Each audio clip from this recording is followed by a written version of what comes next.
বাড়ি কোথায়? পরানপুর পটুলা। আমি সাহিত্য করছি তো, গরিবের বন্ধু নাম শুনেছো? শুনেতে এসছি আপনার কাছে আমি। হ্যাঁ।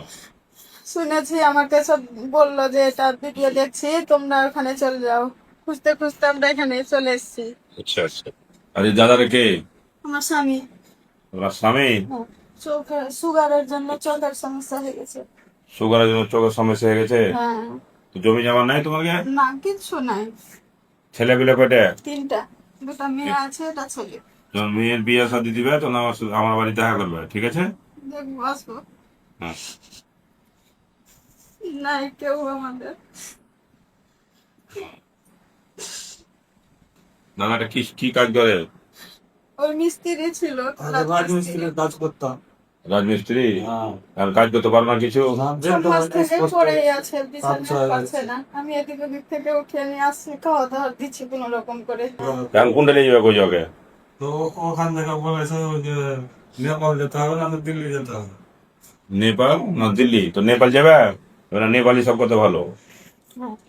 তোমার কিছুদিন থামো, আমি নেপাল পাঠিয়ে দেবো তোমাকে। নম্বর লিখেছি কিনা আমি তোমাকে? মেয়ে 2টাকে তো আমি যার বাড়ি থেকে তার বাড়ি থেকে ছিঁড়া কাপড় ধরে এনে পড়াচ্ছি, পারি না নিজে থেকে দিয়ে। লে তুমি যেটা করো। লে বাবু, তুই 100 টাকা লে। ঠিক আছে, চোখে যা খরচা হবে, নেপালে আসা যাওয়ার যা আছে সব আমি করে দেবো। আমার নেপালে একটা বন্ধু আছে, আকাশ বলে আছে, তো ওকে আমি কালকে ফোন করেছিলাম, তো বলছে যে অনুষ্ঠান একটু সমস্যা চলছে, তো কিছুদিন থামো, আপনার ঠিকই হবে। ঠিক আছে, দোয়া করবে আমার বলে, হ্যাঁ? আমি দোয়া করবো আপনার জন্য যে আপনি আরো বড় হন। তো ওটা তোমাকে লাগবে না, ওটা আমি দেবো তোমাকে।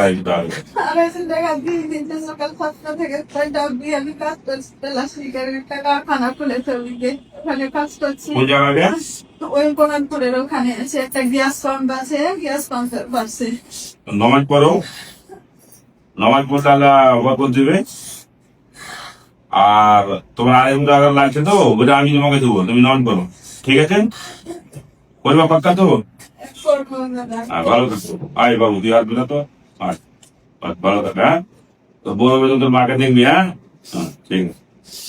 তোর মা বাবাকে দেখবি। ঠিক আছে, যাও যাও বোন, যাও।